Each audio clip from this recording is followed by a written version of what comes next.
Eerie Green? What does it mean to you? I don't know.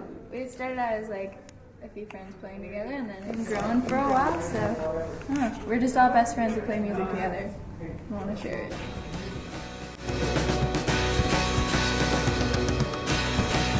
Eerie Green. I like it. It's cool, I guess. That's it? That's nothing. So you started the band. How did it just like come out of nowhere? Or? It's been quite the journey. In grade 8, I believe, I started playing guitar, and just I picked it up and like learned a couple chords, and then like a couple weeks just learning all the songs I could learn, and then a couple months later I was writing songs and already playing shows, and then we wrote Lost in the Woods. It's the first record we did. It was self-titled. And then at the release party, Logan opened for us, and then she joined us on our set, and it just worked out really, really well, and we kind of never looked back and became the Eerie Green.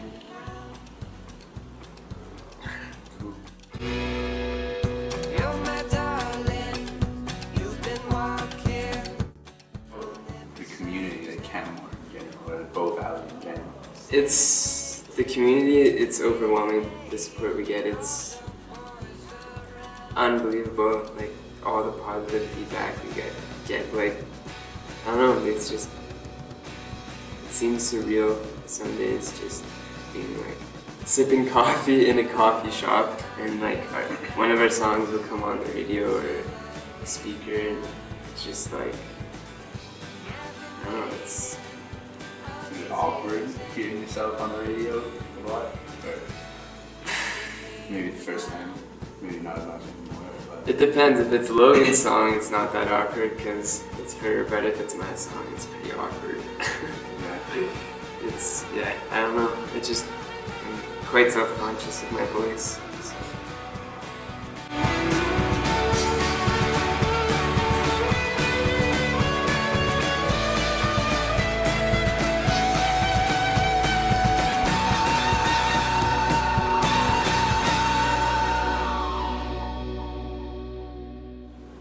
And you get played on the radio. If I was in Calgary, I'd be like, no way. No. But yeah, Canmore just wants to like support everyone in it. It's like a little family. It's like a little hug. Recording, how was that in Vancouver?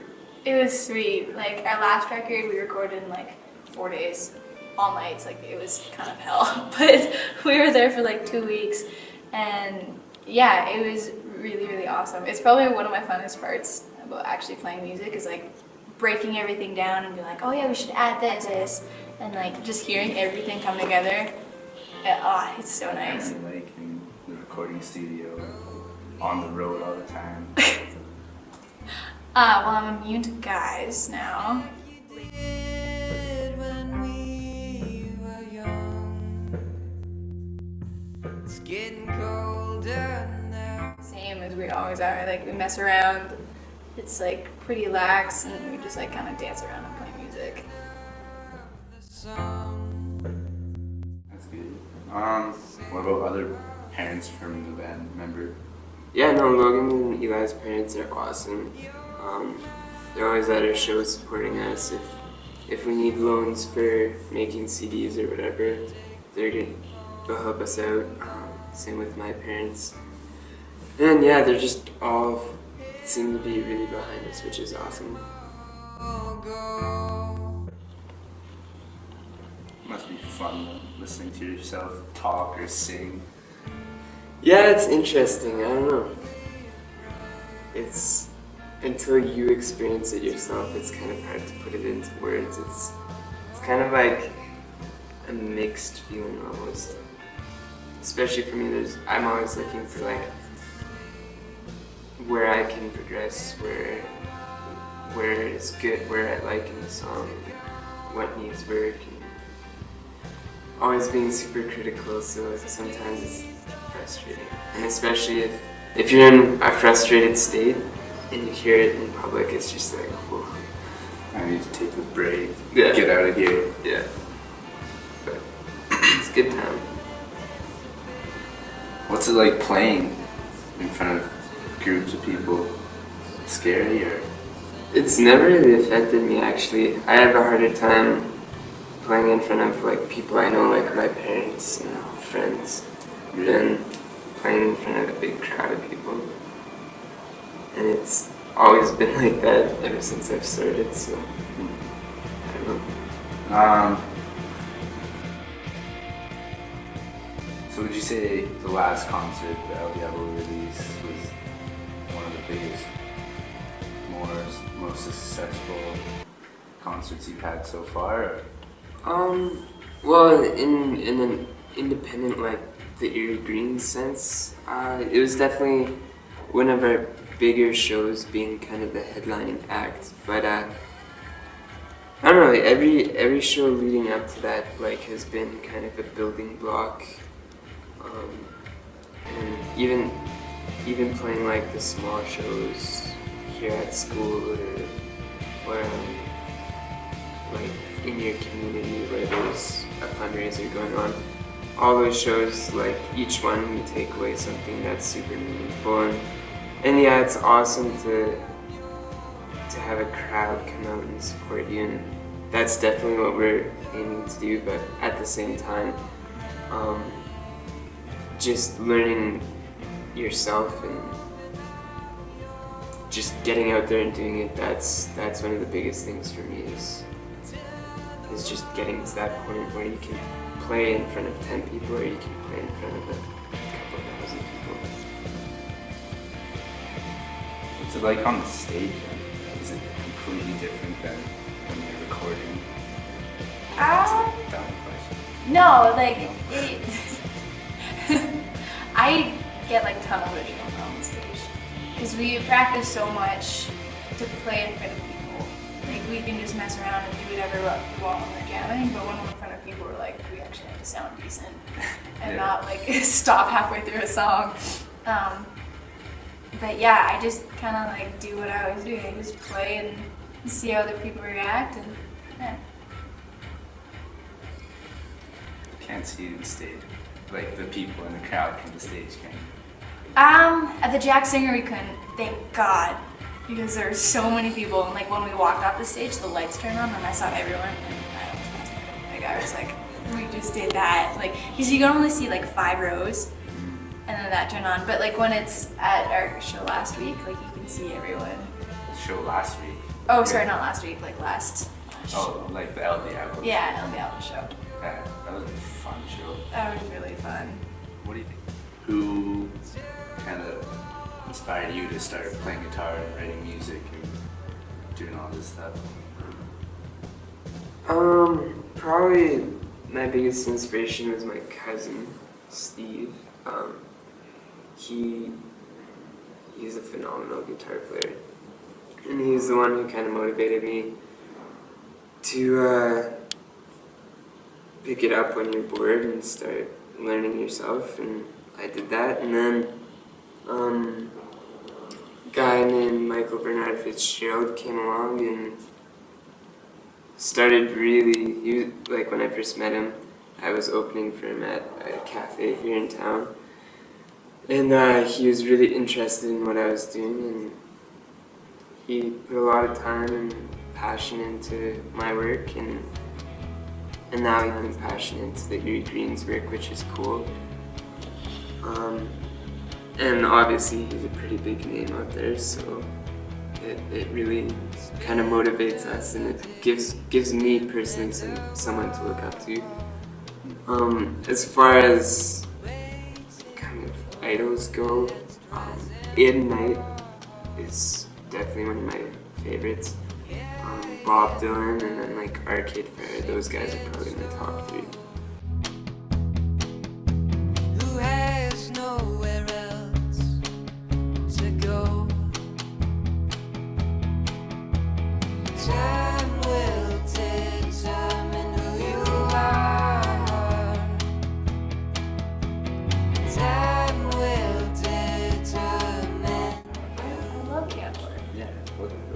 with best in Globe I think the people.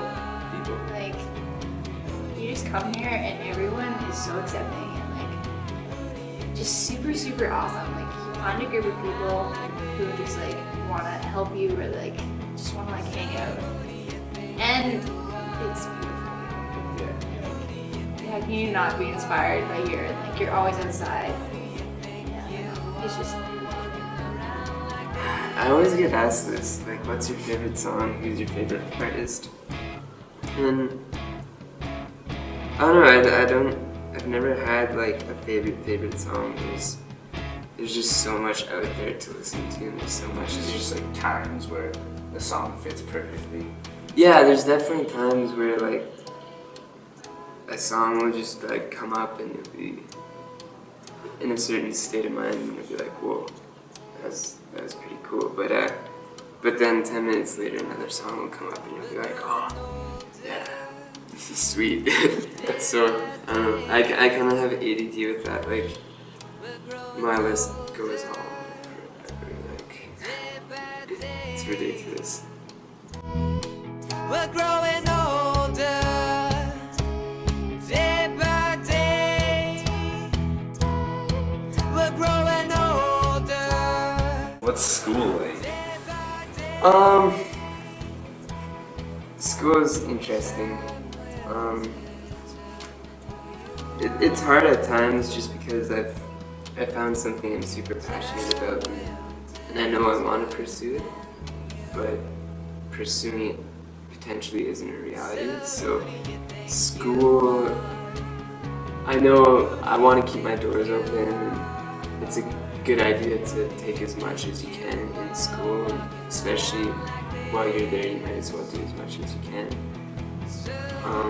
But at the same time, like, I'm not the type of person who enjoys school necessarily. Like, I'll go there, I'll do it. I have really good connections with my teachers, and my teachers are awesome, but at the same time, I know there's so much more outside of this year that I'm going to pursue and going to follow. So it's hard to stay focused. How was that playing with just acoustic, no mic? Because you were unplugged. Yeah, so they had the guitar going, but it was just my voice instead of like into a mic. Which was, it was cool. I think I got really nervous all of a sudden. 'Cause I'm like, crap, now people are gonna like Everybody really was- listen. Like, Everyone was quiet for like a solid 5 minutes. or I know, something. like it's not a short song either, and it's not upbeat. It's like the most mellow, like kind of like heartbreak love song you can get, and everyone just like was there. It's intimidating. Everyone's like looking at you. You're like, if I mess up, everyone's gonna notice. But it was fun.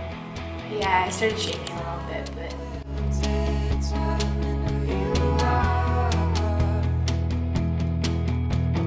Time will determine you.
often do you practice? I play guitar every day for probably at least an hour, but that's not necessarily practice. Just kind of, I guess, a way to get my mind off things a lot of the time. Just sitting on your couch, relaxed, playing guitar, it's soothing. With the band, I probably, when we're all in town, probably practice 3 to 4 times a week.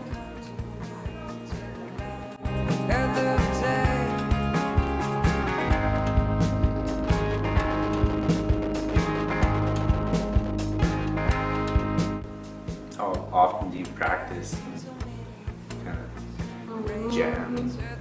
Lately, it's been like never, just because we're so busy. But I bring my guitar to ski trips all the time. And like when I get home, I play for like 3 hours, and then just I don't know. It'll bug you to play Yeah, a lot. yeah. And I'm always like I'm not shy to, and I want to play, but I'm like I don't want to be like, hey, listen to me play guitar. Yeah. So it's just a weird thing. Yeah, but like some of my friends play guitar, so I'll go play guitar with them. They're way better than me, like 1,000 times better, so they'll like teach me stuff, which is always nice. Yeah, it's always nice to be taught how to play. Yeah. That kind of came out wrong. Well, I mostly like, I'm not a guitar player by any means. I just like write okay songs. But there's nothing fancy with my guitar, like anyone can play what I play. Such fair. You can't see that. It'd be like, yeah, I'm the best. Like, That's why I'm in a band. I'm in a band. You're not, I'm better than No. Can't say that either. I don't want to say that. I can't even like pretend to say that.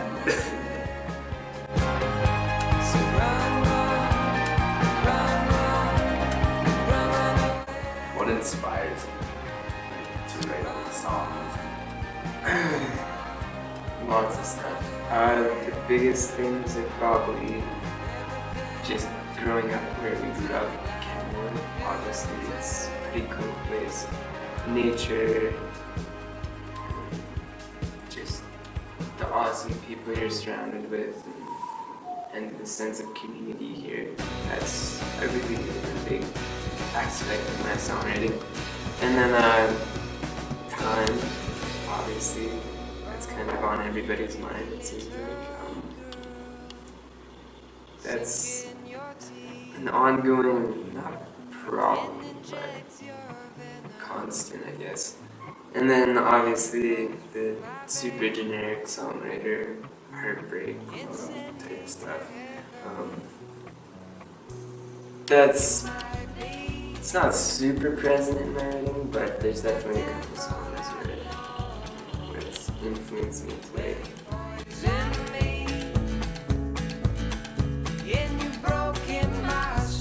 What animal do you think you are? And why?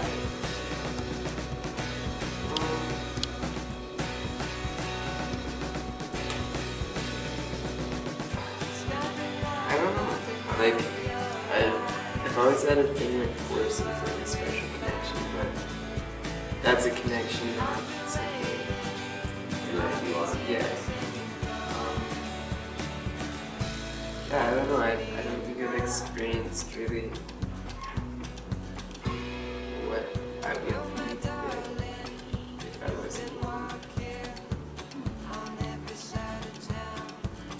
Yeah. Favorite animal? Wolf. Why? I don't know. I just always been super attracted to wolves. Like, I don't know. There's just something about them. And I love dogs, and they're just like a badass dog. If I could be any animal, I'd be like that. So you consider the band to be like a